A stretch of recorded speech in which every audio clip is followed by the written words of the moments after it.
আসসালামু আলাইকুম। বর্ণমালা একাডেমিতে সবাইকে স্বাগতম।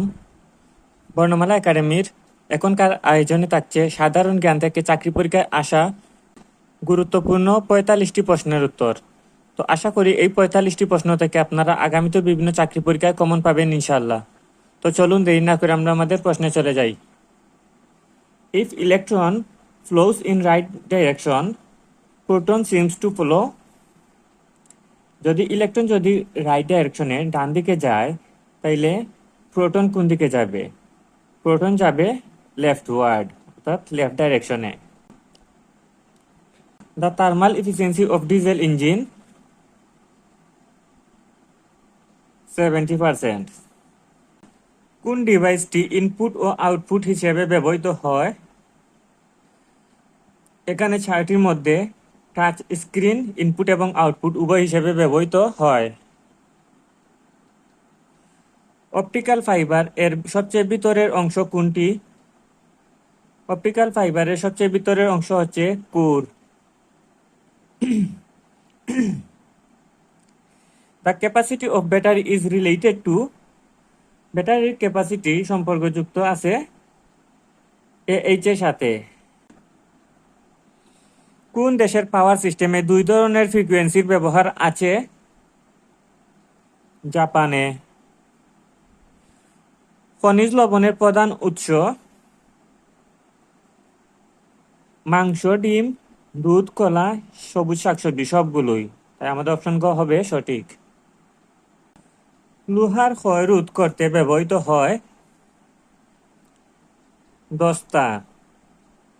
কোন মাধ্যমে শব্দের বেগ সবচেয়ে বেশি? এখানে ৪টির মধ্যে কঠিন মাধ্যমে শব্দের বেগ সবচেয়ে বেশি? রেকটিফায়ার তড়িৎ প্রবাহকে একমুখী করে। সবচেয়ে বেশি সুপরিবাহী পদার্থ? তামা। মোবাইল টেলিফোনের মধ্য দিয়ে প্রবাহিত হয় তড়িৎ শক্তি। কোনো পরিবাহকের প্রস্থচ্ছেদ এরিয়া বৃদ্ধি করলে এর রোধ হ্রাস পাবে। কোনটি নবায়নযোগ্য জ্বালানি নয়? এখানে পরমাণু শক্তি এবং গ্যাস দুইটি কিন্তু নবায়নযোগ্য জ্বালানি নয়। তাই আমরা সবসময় প্রথমটি দাগানোর চেষ্টা করব। Which is not part of processing unit? এই ৬টির মধ্যে প্রসেসিং ইউনিটের পার্ট নয় মেমোরি। বাংলা সাল কে প্রবর্তন করেন? বাংলা সাল প্রবর্তন করেন সম্রাট আকবর। বাংলাদেশের সংবিধান কার্যকর হয় ১৬ই ডিসেম্বর ১৯৭২ সালে। সর্বনিম্ন মূল্যমানের ব্যাংক নোট? ব্যাংক নোটের মধ্যে সর্বনিম্ন হচ্ছে ১০ টাকা। এছাড়া ১, ২ এবং ৫ টাকার নোট সরকারি নোট, এগুলো ব্যাংক নোট নয়। ডিজিটাল বাংলাদেশ ঘোষণা করা হয় ১২ই ডিসেম্বর ২০০৮ সালে। বাংলাদেশ স্কয়ার কোথায় অবস্থিত? বাংলাদেশ স্কয়ার অবস্থিত লাইবেরিয়ায়। জাতিসংঘ বিশ্ববিদ্যালয় কোথায় অবস্থিত? জাতিসংঘ বিশ্ববিদ্যালয় অবস্থিত টোকিও শহরে। ব্রিটেনের প্রশাসনিক সদর দপ্তর কোথায় অবস্থিত? ব্রিটেনের প্রশাসনিক সদর দপ্তর হচ্ছে হোয়াইট হল। নদীবিহীন দেশ কোনটি? এখানে নদীবিহীন দেশ হচ্ছে সৌদি আরব। হাজার হ্রদের দেশ কোনটি? হাজার হ্রদের দেশ বলা হয় ফিনল্যান্ডকে। টিউলিপের দেশ কোনটি?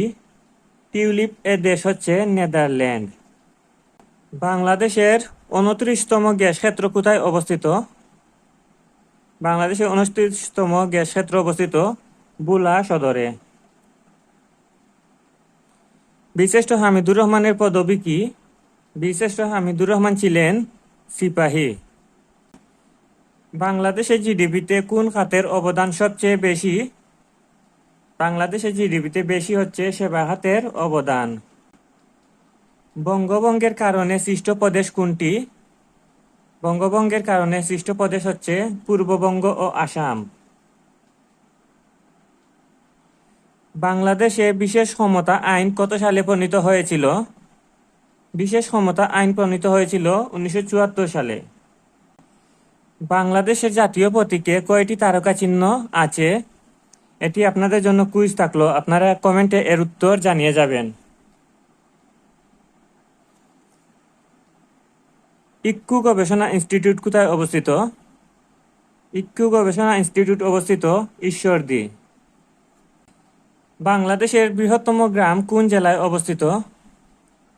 বাংলাদেশের বৃহত্তম গ্রাম অবস্থিত হবিগঞ্জ জেলায় এবং এই গ্রামটির নাম হচ্ছে বানিয়াচং।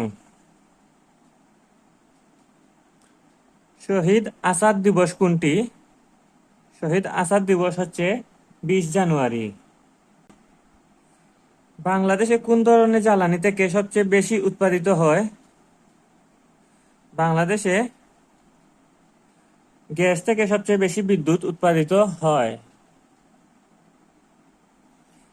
ওআইসি কততম শীর্ষ সম্মেলনে বঙ্গবন্ধু শেখ মুজিবুর রহমান অংশগ্রহণ করেন? দ্বিতীয় শীর্ষ সম্মেলনে। ভূমধ্যসাগরকে লোহিত সাগরের সাথে সংযুক্ত করেছে সুয়েজ খাল।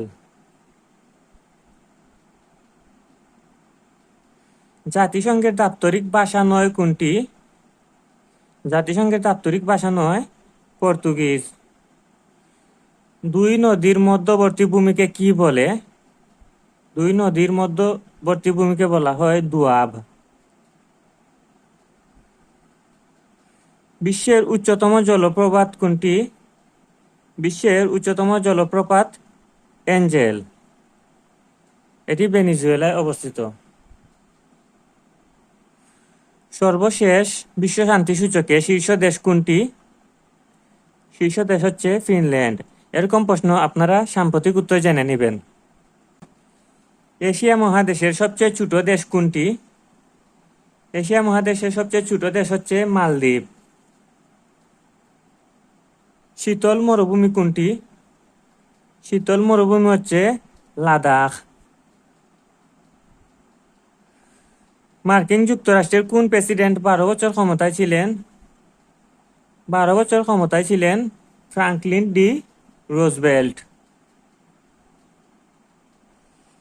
পৃথিবীর সর্বাধিক দ্বীপপুঞ্জের দেশ কোনটি?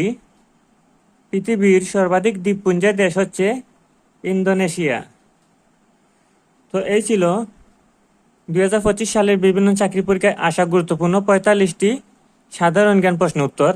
আশা করি এই প্রশ্নগুলো থেকে আপনারা আগামীতেও বিভিন্ন চাকরি পরীক্ষায় কমন পাবেন ইনশাল্লাহ। তো ভিডিওটি কেমন লাগলো অবশ্যই কমেন্ট করে জানাতে ভুলবেন না। আর আপনাদের জন্য একটি প্রশ্ন কুইজ হিসেবে রেখেছি, সেটিও কমেন্ট উত্তর জানিয়ে যাবেন। আপনি যদি আমার চ্যানেলটিতে নতুন হয়ে থাকেন তাহলে অবশ্যই চ্যানেলটিতে গিয়ে আগের ভিডিওগুলো দেখে আসতে পারেন এবং ভালো লাগলে অবশ্যই চ্যানেলটি সাবস্ক্রাইব করে রাখবেন। তো সকলের জন্য রইল শুভকামনা। আল্লাহ হাফিজ।